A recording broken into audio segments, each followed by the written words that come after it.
Class 12 chemistry के VVIP question में आप सभी का स्वागत है। ये बोर्ड एग्जाम 2024 के बच्चों के लिए काफ़ी बेहद क्वेश्चन होने वाला है। ये वायरल क्वेश्चन मैं बताने जा रहा हूँ जो कि 2024 के बोर्ड एग्जाम के पेपर में ये जितने भी मैं टॉपिक आज की इस वीडियो में बताने जा रहा हूँ ये काफ़ी मोस्ट इंपॉर्टेंट है और आपको 2024 के पेपर में सारे के सारे टॉपिक आपको देखने को मिलने वाला है। तो वीडियो को लाइक कर दीजिए, चैनल पे नए हैं तो सब्सक्राइब करके बेल आइकन प्रेस कर लीजिए। डेली आपको चैप्टर वाइज ऑल सब्जेक्ट का वीडियो प्रोवाइड किया जाता है और आपको इसका पीडीएफ भी दिया जाएगा। ठीक है, चलिए फर्स्ट नंबर क्वेश्चन आपको दिखाते हैं। लिखा है ना कि स्व प्रेरण। ऐसे ही पेपर में पूछेगा कि स्व प्रेरण की अभिक्रिया को आप परिभाषित कीजिए। ये जो होता है इसका एग्जाम्पल के साथ देना होता है पेपर में। तो सबसे पहले स्व उत्प्रेरण किससे कहते हैं इसको समझिए, इसके बाद एग्जाम्पल के माध्यम से समझाते हैं।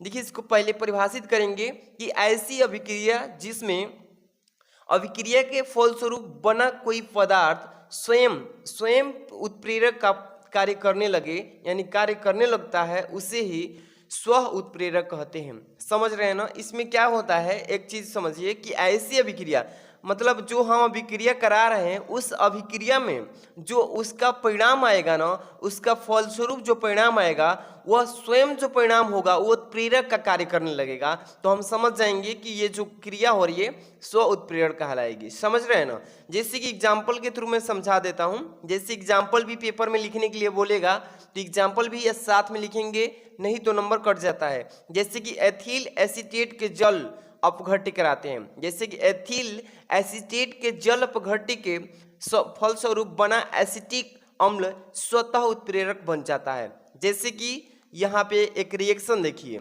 जैसे कि CH3COO C2H5 प्लस HOH, जबकि यहाँ पे CH3COO2 यहाँ पे देखिए C2H5 जो है एथिल एसीटेट है और इसके साथ जो हम अभिक्रिया करा रहे हैं किसको जोड़ के HOH के साथ। तो ये क्या हो रहा है, देखिए रिएक्शन के बाद जब रिएक्शन दोनों के साथ हो रहा है तो यहाँ पे CH3COOH और प्लस C2H5OH यहाँ पे प्राप्त हो रहा है, जबकि ये CH3COOH जो है एसिटिक अम्ल जो कि स्वतः उत्प्रेरक का कार्य करने लगा यानी कि स्वयं बन गया, और C2H5 जो है एथिल एल्कोहल बन गया। तो यही कहलाती है स्वतः यानी कि स्व उत्प्रेरण। ठीक है, आपको बोर्ड एग्जाम में ऐसे ही लिखना है और ये काफी इंपॉर्टेंट क्वेश्चन है। देख लीजिए नेक्स्ट क्वेश्चन है सेकंड नंबर। बोला गया है इसमें कि द्रव स्नेही क्लोराइड को बताइए, या ऐसे ही आएगा कि इसको परिभाषित कीजिए इसके एग्जाम्पल के साथ में। तो देखिए द्रव स्नेही क्लोराइड किसे कहेंगे, वे क्लोराइड बोलेंगे कि वे क्लोराइड पदार्थ जो विलायक के संपर्क में आकर तुरंत कोलाइडी यानी कोलाइडी में विभाजित होकर कोलाइडी विलयन बन जाते हैं, जिसे द्रव स्नेही क्लोराइड कहते हैं। एक बार फिर से समझने की कोशिश कीजिए कि वे क्लोराइडी कह रहा है कि वे कोलाइडी पदार्थ जो विलायक के संपर्क में, जैसे हम विलायक के संपर्क में उसको क्या करते हैं लाते हैं, जैसे ही संपर्क में लाते हैं तो क्या होता है तुरंत ही कोलाइडी में विभाजित हो जाता है यानी कि बंट जाता है, और विभाजित होने के ठीक बाद कोलाइडी विलयन बन जाता है। क्या बन जाता है, कोलाइडी विलयन में बंट जाता है, जिसे हम द्रव स्नेही क्लोराइड कहते हैं। जैसे कि एग्जाम्पल बता देता हूं कि कौन कौन से ऐसे पदार्थ हैं जो द्रव स्नेही क्लोराइड के रूप में माने जाते हैं। जैसे कि जिलेटिन है, जिलेटिन एक जो पदार्थ है ना ये द्रव स्नेही क्लोराइड के रूप में है। जैसे स्टार्च हो गया, स्टार्च जो हो गया, गोंद आप देखिए जो चिपकाने वगैरह में काम आता है आदि, ऐसे ऐसे जितने भी पदार्थ होंगे ना ये द्रव स्नेही क्लोराइड में आते हैं। इसको बढ़िया से पढ़ के जाना, ये 3 मार्क्स के बोर्ड एग्जाम में पूछेगा। आगे बात करते हैं नेक्स्ट क्वेश्चन थर्ड नंबर। ध्यान दीजिए कि क्वेश्चन इंपॉर्टेंट है फॉर बोर्ड एग्जाम प्रीवियस या जो पिछले साल आया था ना, ये सभी क्वेश्चन पूछा गया था। इसके बाद देखिए थर्ड नंबर क्वेश्चन, द्रव विरोधी क्लोराइड किससे कहते हैं। ये द्रव स्नेही क्लोराइड था ना, और ये जो क्वेश्चन घुमाकर भी पूछ सकता है, कोई एक दे सकता है। तो पूछेगा कि द्रव विरोधी क्लोराइड किससे कहते हैं, परिभाषित कीजिए, इसका परिभाषा लिखिए। तो समझिए कि वे पदार्थ जो विलायक के संपर्क में आने पर, वे पदार्थ जो विलायक के संपर्क में आने पर सरलता से कोलाइडी विलयन नहीं बनते। यानी कि सरलता मतलब होता है आसानी से, जिस आसानी से ये द्रव स्नेही क्लोराइड बन गया था उतने ही आसानी से द्रव विरोधी क्लोराइड नहीं बनता है। ठीक है, तो वही कह रहा है कि वे पदार्थ जो विलायक के संपर्क में आने पर सरलता से कोलाइडी विलयन नहीं बनते हैं, उसे ही हम बोलते हैं द्रव विरोधी कोलाइड। समझ रहे हैं ना? जैसे एग्जाम्पल में समझिए, उदाहरण कह रहा है एक धात्विक यानी कि धात्विक हो जाएगा जो द्रव विरोधी कोलाइड के अंतर्गत आता है, या कहें तो धातु ऑक्साइड हो जाएगा या धात्विक हाइड्रोक्साइड हो जाएगा आदि। ऐसे ऐसे जितने भी तत्व पदार्थ हैं ना, ये सभी द्रव विरोधी कोलाइड के अंतर्गत आते हैं। तो बढ़िया से पढ़ लीजिएगा, थ्योरी के साथ एग्जाम्पल भी बढ़िया से रिवीजन कर लेना है ताकि बोर्ड एग्जाम में पूछे क्वेश्चन एक भी ना छूटे।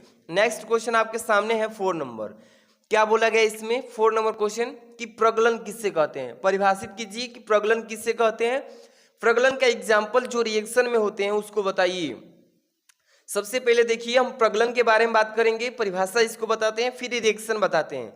देखिए, अयस्क में उचित गालक कह रहा है कि अयस्क में उचित गालक मिलाकर मिश्रण को उच्च ताप पर गलाने की जो क्रिया होती है उसे ही हम क्या बोलते हैं? प्रगलन बोलते हैं। एक बार फिर से समझा रहे हैं कि अयस्क जो हमारे पास है ना, अयस्क आप तो परिभाषा जानते हैं कि अयस्क किसे कहते हैं, तो वही कह रहा है कि अयस्क में उचित गालक को जब हम मिलाते हैं और मिलाकर उसको मिश्रण बनाते हैं और उस मिश्रण को उच्च ताप पर मतलब हाई टेम्परेचर पर जब उसको क्या करते हैं? गर्म करते हैं तो गलने लगता है। और जब गलने लगता है तो वो गलने की क्रिया जो हो रही है उसी क्रिया को प्रगलन कहते हैं। समझे ना? इसका एग्जाम्पल रिएक्शन के साथ समझिए, जैसे कि Cu2 और O प्लस FiS, ये जो है ये दोनों के साथ अभिक्रिया हमने कराया तो क्या पाया हमने कि Cu2S प्लस FiO ये जो है प्रगलन कहलाएगा। यही जो है हाई टेम्परेचर पर हमने अयस्क को क्या किया? मिलाया और मिश्रण बनाया। जैसे ही मिश्रण बना के इसको हमने क्या किया? गर्म किया हाई टेम्परेचर पे, तो ये तुरंत ही प्रगलन की क्रिया के साथ ये प्राप्त हो गया एक साथ, इसे ही प्रगलन कहते हैं। नेक्स्ट क्वेश्चन की तरफ बढ़ेंगे, 5 नंबर। 5 नंबर जो क्वेश्चन है very very most important VVIP question बता रहे हैं। 5 नंबर, प्रबल विद्युत अपघट्य किससे कहते हैं? पेपर में ऐसे ही पूछेगा कि प्रबल विद्युत अपघट्य को परिभाषित कीजिए और प्रबल विद्युत अपघट्य किसे कहते हैं ये समझाइए। समझे ना?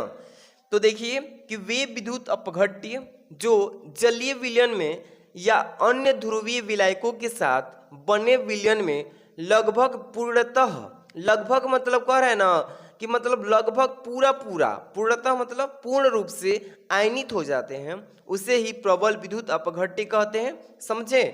पहले एक बार फिर से समझिए कि वे विद्युत अपघट्य कहने का मतलब है कि हम जब विद्युत अपघट्य कराते हैं तो उसमें से कौन से विद्युत अपघट्य? तो वही कह रहा है कि वे विद्युत अपघट्य जो जलीय विलयन, किसके विलयन में? जल के विलयन में, या कह रहा है कि अन्य ध्रुवीय विलायकों, जल का विलयन लीजिए या किसी अन्य ध्रुवीय विलायकों के साथ बने विलयन में लगभग यानी कि पूर्णतः आयनित हो जाते हैं। क्या हो जाते हैं बाबू? आयनित हो जाते हैं, पूर्ण रूप से आयनित हो जाते हैं लगभग के रूप में। तो ये प्रबल विद्युत अपघट्य कहलाता है। जैसे कि किस किस को? तो NaCl, ठीक है, इसके बाद KCl ले लीजिए, HCl ले लीजिए, NaOH आदि, ये जितने भी आप देख रहे हैं ना मेटल, ये सभी जो है प्रबल विद्युत अपघट्य के थ्रू आते हैं। समझे? ऐसे ही आपको याद करके रखना है। नेक्स्ट पूछेगा पेपर में ऐसे भी 6 नंबर मोस्ट इंपॉर्टेंट क्वेश्चन आपको बताया जा रहा है सभी। दुर्बल विद्युत अपघट्य किससे कहते हैं? दुर्बल विद्युत अपघट्य किससे कहते हैं?